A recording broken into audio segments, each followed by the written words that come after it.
प्रिय सज्जनों और देवियों, आप सभी को हार्दिक शुभकामनाएं। हम सभी ऐसे भारतीय हैं जिन्हें इस देश पर गर्व है और विगत वर्षों में भारत लगभग सभी दिशाओं में आगे बढ़ा है। भारत की इस विकास यात्रा के विभिन्न आयामों का तटस्थ विश्लेषण ही इस वार्ताकार का उद्देश्य है। प्रयास यह है कि ये वार्ता श्रृंखला कॉम्पिटिटिव एग्जाम्स के छात्रों के लिए तथा सभी प्रबुद्ध जनों के लिए जानकारीपूर्ण तथा उपयोगी रहे। आज की वार्ता का विषय है दूर संचार क्षेत्र में भारत की विकास यात्रा। कविता हो या शायरी, उसकी विशेषता यह है कि वह छोटे से कलेवर में बड़ी बात कहने में समर्थ होती है। अतः मैं अपनी बात प्रसिद्ध शायर वसीम बरेलवी के एक शेर से शुरू करता हूँ। रात तो वक्त की पाबंद है, गुजर जाएगी। रात तो वक्त की पाबंद है, गुजर जाएगी। देखना ये है चिरागों का सफर कितना है। देखना ये है चिरागों का सफर कितना है। तात्पर्य कि जब हम एक ऊंचे उद्देश्य की पूर्ति के लिए आगे बढ़ते हैं तो बाधाएं तो आती ही हैं।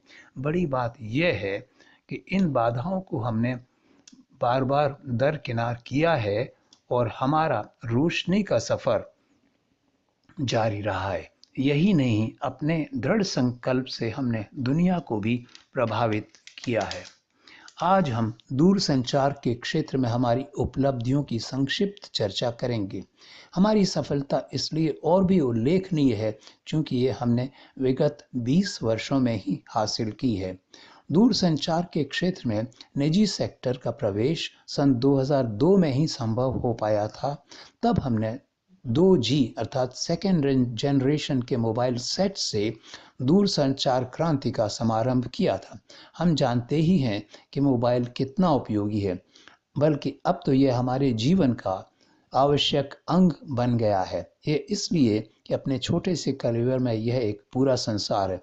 प्रथम, यह हमारे प्रियजनों से सतत संपर्क का माध्यम है। दूसरे, यह एक कैमरे का भी काम करता है जिससे हम अपने जीवन के सुखद पलों की याद संजो कर रख सकते हैं। तृतीय, गूगल के माध्यम से ये हमें समूचे विश्व की मनचाही जानकारी उपलब्ध कराता है। चौथे, ये एक पुस्तकालय भी है क्योंकि यह हमारी पसंद की पुस्तकों को भी संग्रहित कर रख सकता है। पांचवे, यह वीडियोज़ या मूवीज़ के माध्यम से हमारा पूर्ण मनोरंजन भी कर सकता है। बहरहाल, मोबाइल का उपयोग हमारे देश में इतनी तेजी से बढ़ा कि सन 2008 में 3G अर्थात तीसरी पीढ़ी का और अधिक सक्षम दूर संचार माध्यम आ गया। सन 2012 तक देश की जनता का एक विशाल भाग मोबाइल का उपयोग करने लगा था। अतः जब सन 2012 में 4G आया तो इसके साथ मोबाइल में अपूर्व नई क्षमताएं आ गईं क्योंकि इसने इंटरनेट के माध्यम से हमारी जानकारी और मनोरंजन दोनों के लिए एक सर्वथा नया आयाम जोड़ दिया। हमारी दूर संचार के विकास की यात्रा का एक उल्लेखनीय पक्ष यह भी रहा है कि हमने इसे विश्व के दूसरे देशों के मुकाबले में बहुत किफ़ायती दरों पर उपलब्ध कराया है। यह हमारी सरकार की नीतियों की सफलता है। साथ ही एक कारण यह भी है कि भारत की विशाल जनसंख्या के कारण दूर संचार सुविधाएं उपलब्ध कराने वाली निजी संस्थाओं को करोड़ों लोगों का एक बड़ा बाजार मिलता है। यहाँ यह भी उल्लेखनीय है कि सितंबर 2016 में रिलायंस जियो के प्रवेश से मोबाइल और ब्रॉडबैंड की दरें और नीचे आ गईं। स्वभावतः दूसरी कंपनियों को भी अपनी कीमतों को और किफ़ायती बनाना पड़ा। महत्वपूर्ण आंकड़े। संतोष की बात यह है कि वर्तमान में हमारा दूर संचार नेटवर्क विश्व का दूसरा सबसे विशाल नेटवर्क है। हमारे देश में 1 अरब से ज़्यादा मोबाइल सेट्स धारक हैं जिनमें से लगभग 80 करोड़ के पास स्मार्टफोन है। सन 2025 तक इनकी संख्या 90 करोड़ के पार हो सकती है। इनमें से 8 करोड़ के लगभग 5G अर्थात फिफ्थ जनरेशन के ग्राहक हो सकते हैं। यहाँ यह भी बताना आवश्यक है कि अक्टूबर 2022 से 5G अर्थात फिफ्थ जनरेशन टेक्नोलॉजी के स्मार्टफोन भी बाजार में आ गए हैं, जिनसे ब्रॉडबैंड की गति और तेज हुई है और उसमें कई क्षमताएं भी जुड़ी हैं। इनसे व्यवसाय और उद्योग जगत को अपनी उत्पादन क्षमता बढ़ाना बहुत आसान हो जाएगा। यहाँ एक और महत्वपूर्ण घटना का उल्लेख आवश्यक है। भारत अब ऐसे मार्ग पर चल पड़ा है जहाँ रुकने के लिए कोई स्थान नहीं, हमें बढ़ते ही जाना है। अतः भारत ने दूरसंचार की सबसे उन्नत टेक्नोलॉजी अर्थात 6G सिक्स जनरेशन टेक्नोलॉजी पर काम करना अभी से शुरू कर दिया है। श्री अश्विनी वैष्णव ने, जो दूरसंचार मंत्री भी हैं, हाल ही के एक वक्तव्य में इसको बताया था। उन्होंने ये भी कहा कि इस टेक्नोलॉजी पर इतनी तेज़ी से काम हो रहा है कि हम 6G टेक्नोलॉजी को जापान और अमेरिका से भी पहले अर्थात 2029-30 तक भारत में ला सकते हैं।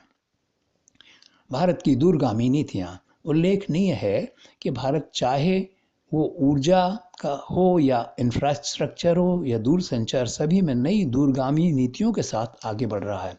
दूरसंचार के क्षेत्र में हमारी उपलब्धियां ऐसी नीतियों का ही परिणाम है। उदाहरण के लिए दूरसंचार में निजी क्षेत्र को अधिकतम प्रोत्साहन दिया जा रहा है। इसका एक प्रमाण ये है कि विगत वर्ष से दूरसंचार के क्षेत्र में 100% विदेशी निवेश को अनुमति दे दी गई है, जो पहले 74% तक ही थी। इसके त्वरित परिणाम हम देख सकते हैं। उदाहरण के लिए अप्रैल 2020 से मार्च 2022 तक इस क्षेत्र में 38 अरब डॉलर का प्रत्यक्ष विदेशी निवेश आया है, जबकि 2008 से 2014 के बीच 6 वर्ष की अवधि में विदेशी निवेश कुल 8.2 डॉलर ही था, अरब डॉलर ही था, 8.2 अरब डॉलर ही था। लेकिन सरकार इतने निवेश से भी संतुष्ट नहीं है। वे अगले वर्ष में 100 अरब डॉलर का विदेशी निवेश चाहती है और इसके लिए हर संभव प्रयास भी किया जा रहा है। यहाँ एक और बात ध्यान देने योग्य है। दूरसंचार उपकरणों जैसे मोबाइल, लैपटॉप, डेस्कटॉप आदि का समुचित उपयोग तभी संभव है जब वहाँ ऑप्टिक फाइबर का जाल हो। इस दिशा में भी उल्लेखनीय प्रगति हुई है। सरकार का लक्ष्य 2022 के अंत तक 30 लाख किलोमीटर का ऑप्टिक फाइबर देश भर में बिछा देना है। यही नहीं, दिसंबर 2024 तक लक्ष्य 50 लाख किलोमीटर का ऑप्टिक फाइबर नेटवर्क तैयार कर देना है। रोजगार के अवसर। दूरसंचार के क्षेत्र के विषय में एक और महत्वपूर्ण तथ्य है। आर्थिक और व्यावसायिक क्षेत्र के विकास में इसका योगदान बहुत महत्वपूर्ण है। इस क्षेत्र में रोजगार की भी विशाल संभावनाएं बनी हैं।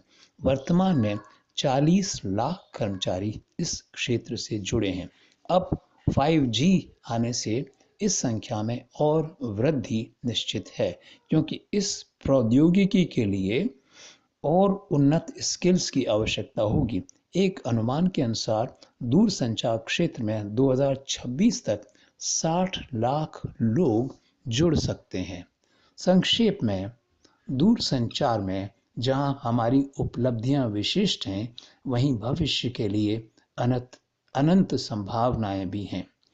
यदि यह वार्ता आपको उपयोगी लगी है तो कृपया सब्सक्राइब अवश्य करें। धन्यवाद।